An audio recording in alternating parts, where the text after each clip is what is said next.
तो कहानी के शुरू में हम एक आदमी को देखते हैं जिसका नाम लियो था, जो बहुत ही मजे की नींद सो रहा था। तभी उसके पास एक घोड़ा आता है जो उसको अपने मुंह से उसके बालों को पकड़कर जगाता है और फिर उसका मुंह बाहर ले जाकर पानी में डुबो दिया था। असल में ये घोड़ा अपने मालिक को इसी अंदाज से जगाया करता था। वो दोनों अब एक जगह पर जाते हैं। लियो अपने घोड़े को बांधकर एक जगह पर आराम करने लगता है। लियो के घोड़े का नाम रेड था। तभी वहाँ पर दो आदमी अपने घोड़ों पर जाते हुए दिखाई देते हैं, जो लियो को देखकर आपस में बात कर रहे थे। कहते हैं कि इसका नाम तो लियो है ना, जो कभी फिल्मों में स्टंट मैन हुआ करता था। मतलब उल्टे सीधे करतब दिखाकर इसने बहुत पैसे कमाए थे, मगर देखो तो आज इसके कितने बुरे हालात हैं कि ये ठीक तरह से 2 वक्त की रोटी भी नहीं खा सकता। अब एक रात लियो होटल में बैठा बियर की बोतलें खाली कर रहा था। दरअसल वो अपनी गरीबी को लेकर बहुत परेशान था। तभी उसके पास एक आदमी आता है जिसका नाम दामी होता है। उससे लियो ने कुछ पैसे उधार लिए थे जो आज तक वो वापस नहीं कर पाया। दामी उससे कहता है कि अगर तुम मेरे पैसे वापस नहीं कर सकते तो ऐसा करो, मुझे अपना घोड़ा दे दो, मैं तुम्हारा सारा कर्ज माफ कर दूंगा। मगर लियो अपना घोड़ा रेड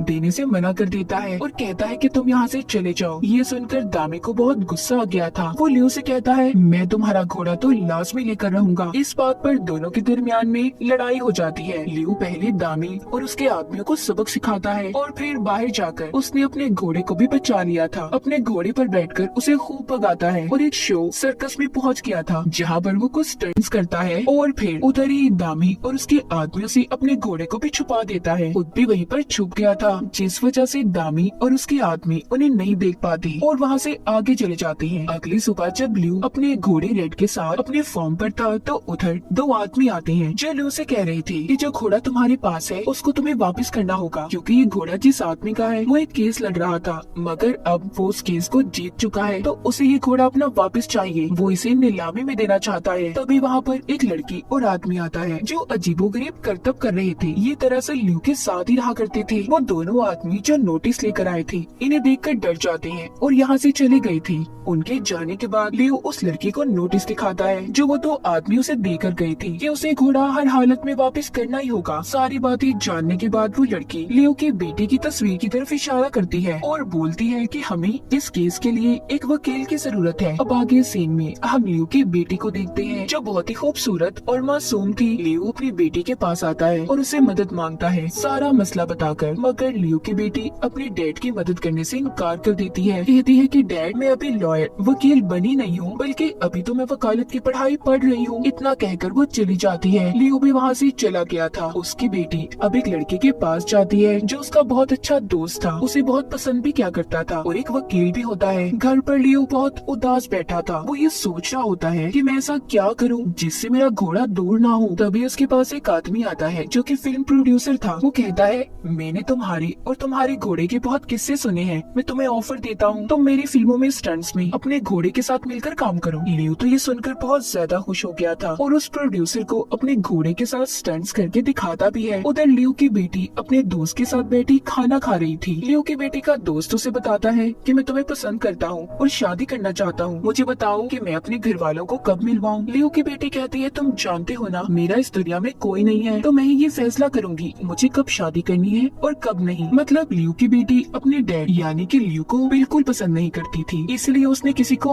उनके बारे में बताया भी नहीं था। लियो की बीवी की कुछ सालों पहले मौत हो गई थी। वो बस अपनी बेटी के ख्यालों में ही आया करती। एक दिन वो अपनी बेटी को समझाती है कि देखो अपने डैड से मुंह मत मोड़ा करो, इस बार तुम्हारे डैड अगर आए तो प्लीज उनसे अच्छे से बात करना। लियो की बेटी अपनी मोम की बातों को समझ गई थी, तो वो जब एक होटल में बैठी नाश्ता कर रही थी तो वो दूर से अपने डैड को आता देखती है जो अजीब से कपड़ों में थे। उन्होंने अपने घोड़े को भी सजाया हुआ था। लियो दरअसल यहाँ पर ये चाहता था कि वो लोगों को अपने घोड़े के साथ करतब दिखाए, लोग उनके साथ तस्वीरें बनवाकर बदले में कुछ पैसे दे। लियो यहाँ पर स्टंट्स भी दिखाता है, लेकिन इससे कोई फायदा नहीं होता। ना ही उनके पास कोई आता है और ना ही पैसे देकर जाता है।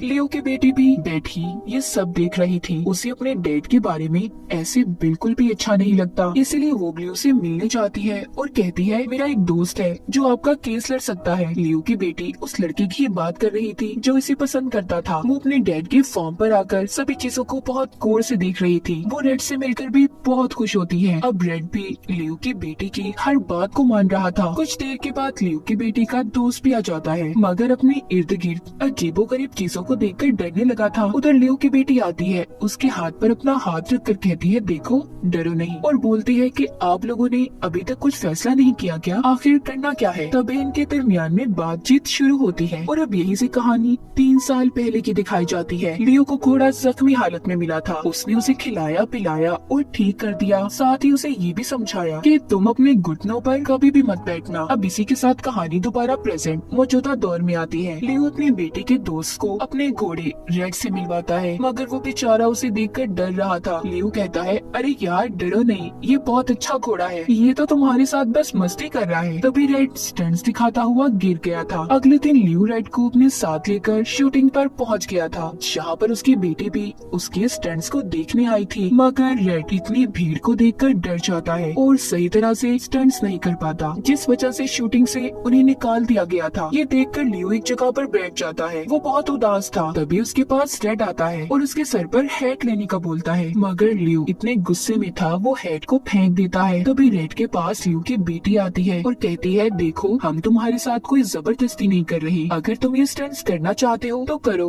वरना तुम्हारी मर्जी है। घोड़ा ये बात सुनकर फिल्म की शूटिंग में स्टंट्स करने चला जाता है। लियो की बेटी भी अपने डैड के पास आती है और कहती है चले डैड आपका घोड़ा तैयार है, जिसके बाद दोनों बहुत ही शानदार स्टंट्स दिखाते हैं। हर तरफ रेड और लियो की तारीफ हो रही थी। लियो ये सब देखकर बहुत ज्यादा खुश था। अब ये दोनों ऐसे ही फिल्म में काम को जारी रखते हैं। एक दिन लियो के पास फिर से वही 2 आदमी आते हैं जिनको हमने कहानी के शुरू में देखा। वो फिर से लियो के पास घोड़े को ले जाने का नोटिस लेकर आए थे। लियो की बेटी कहती है देखिए ये घोड़ा और इसकी सवारी किसी की मलकियत नहीं है, तो आप लोग यहाँ से जा सकते हैं। और वो 2 आदमी जिस नोटिस को लेकर आए थे, रेड उसे छुपाकर इन दोनों आदमियों को धक्का मारता है। रात को लियो अपनी बेटी के साथ बैठा होटल में खाना खा रहा था कि तभी इनके पास फिर से दामी आता है जो लियो से पैसे मांगने आया था और बहुत ही बदतमीजी से बात भी कर रहा था। तभी ये देखकर रेड को गुस्सा आ जाता है और वो दामी को धक्का देकर दूर फेंकता है। इस तरह इनकी एक बार फिर यहाँ लड़ाई हो गई थी। इस लड़ाई में लियो का घोड़ा भी सबको मार रहा था। लियो जल्दी से अपनी बेटी को लेता है और घोड़े पर बिठाकर निकल गया था। हम देखते हैं इस तरह लियो और घोड़ा फिल्मों में मिलकर स्टंट्स करते और खूब पैसे कमाते। तभी एक दिन रेड को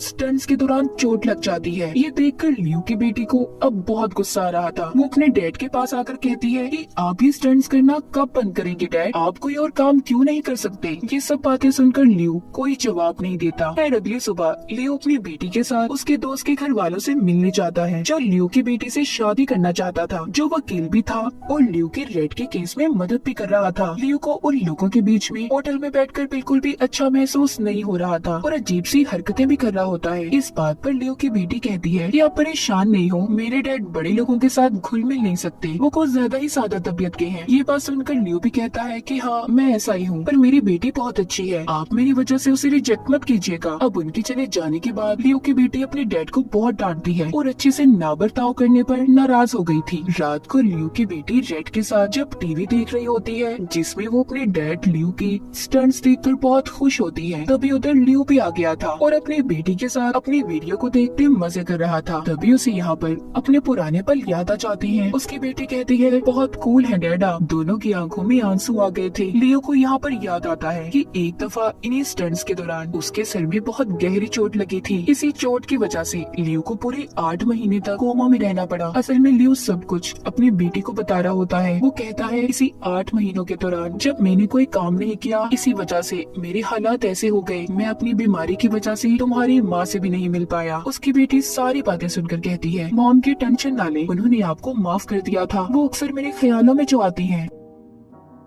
दूसरी तरफ हम देखते हैं दामी फार्म पर रेड के पास आ गया था और उसे इंजेक्शन लगाकर बेहोश करने की कोशिश कर रहा था ताकि वो उसे अपने साथ ले जा सके। लेकिन तभी रेड की आंखें खुल जाती हैं। ये सब उसे पकड़ने की कोशिश करते हैं और रेड इन सब से बचने की कोशिश कर रहा था। इससे पहले दामी उसे पकड़ पाता, वहाँ पर लियो आ जाता है जो इनकी खूब पिटाई करता है, फिर इसको एक कुर्सी से नीचे की तरफ ले जाता है। इस तरह लियो ने दामी और उसके साथियों को वहाँ से भगा दिया था। अब अगली सुबह एक फिल्म स्टार एक्टर लियो के पास आता है। ये दोनों मिलकर चाय पीते हैं और खूब सारी बातें भी करते हैं। वो एक्टर कहता है, मैं आप और आपकी घोड़ी रेड के साथ, जिसका मैंने बहुत नाम सुना है, दोनों के साथ मिलकर फिल्म बनाना चाहता हूँ। मगर लियो ने उसे मना कर दिया था। खैर वो तो वहाँ से चला गया। उसी रात जब उसकी बेटी अपने दोस्त वकील के साथ आती है, बताती है, डैड हमें रेड के लिए सबूत मिल गए हैं, वो बाप के साथ रह सकता है। ये सुनकर लियो बहुत खुश होता है। अब वो अपनी बेटी को बताता है, ये बहुत बड़ा एक्टर मेरे पास आया था जो मुझे फिल्म की ऑफर देना चाहता है। ये सुनकर उसकी बेटी नाराज हो जाती है, कहती है, डैड फिर वो ये सब आप शुरू करने वाले हैं? मैंने आपको मना किया था ना। वो नाराज होकर उसके पास से चली गई थी। अगली सुबह लियो भी उस फिल्म की शूटिंग की जगह पर पहुंच जाता है। उसने अपनी बेटी की बात को नहीं माना था। जहाँ पर जब वो कपड़े बदलकर शूटिंग कर रहा था कि तभी उसे अपने घोड़े का ख्याल आता है कि जब वो उसे जख्मी हालत में मिला, जिस वजह से वो ये सोचता सोचता नीचे गिर गया था, उसके दिमाग में बहुत सी बातें चल रही थी। वो उस फिल्म एक्टर से माफी मांगता है और काम छोड़कर चला गया था। अब ये जाकर अपनी बेटी को बताता है कि मैंने वो काम छोड़ दिया, जिसे सुनकर वो बहुत खुश थी। मैंने पहली बार इस काम को खुद मना किया है। लियो की बेटी ये बात सुनकर दौड़ती अपने डैड के पास आ जाती है और रेड के गले लग गई थी। अब आगे हमें कोर्ट का सीन दिखाया जाता है, जहाँ पर लियो रेड के लिए केस लड़ रहा था, मगर वो इस केस को हार जाता है। रेड का वकील दूसरी पार्टी के पास जाकर बोलता है, प्लीज उस घोड़े को लियो को वापस कर दे। आपके लिए बेशक ये घोड़ा एक गेम में इस्तेमाल करने वाला जानवर है, मगर लियो के लिए उसकी फैमिली है। लेकिन फिर भी वो लोग इसकी बात को नहीं मानते और यहाँ से चले जाते हैं। उधर दिखाया जाता है लियो, जो कि रेड के लिए बहुत उदास था। उससे कहता है कि अब तुम्हारे और मेरे रास्ते अलग होने वाले हैं। ये बात सुनकर रेड उसके पास बॉक्सिंग वाली ग्लव्स लेकर आता है कि वो आखिरी बार उसके साथ प्रैक्टिस करे। इस बात पर वो रेड के गले लगकर बहुत रोता है। अब अगले दिन रेड को उसने उसके नए मालिक को दे दिया था। फिर लियो अपनी बेटी और उसके दोस्त के साथ वापस जाने लगता है, लेकिन रेड उनकी गाड़ी के पीछे था, मगर बार बार कीचड़ की वजह से फिसल कर नीचे गिर जाता है। उससे सही तरह से भागा नहीं जा रहा था। लियो ये देखकर गाड़ी से बाहर आकर रेड से कहता है, जाओ अपने नए मालिक के पास, अब वापस मत आना। ये सुनकर बेचारा रेड दुखी हालत में वापस मुड़ गया था। लियो भी गाड़ी में बैठकर बहुत रोता है। ये सब देख अच्छा दोस्त मत छीने, वो रेड से बहुत प्यार करते हैं। अगले दिन रेड दिखाया जाता है, जो कि फार्म पर लियो के पास था। वो उसके पास जाकर हमेशा की तरह अपने मुंह से बाल पकड़कर उसे जगा रहा था। जब लियो की आँख खुलती है और अपने सामने रेड को देखता है, तो खुशी के मारे पागल हो गया था और उसे अपने गले लगा लेता है। ये सब कुछ दूर खड़ा रेड का नया मालिक लियो की बेटी और उसका दोस्त भी देख रहे थे। रेड का नया मालिक कहता है, अगर कल तुम मेरे पास ना भी आती तो मैं रेड को यहाँ पर लेकर आने वाला था। असल में जो हाल लियो का था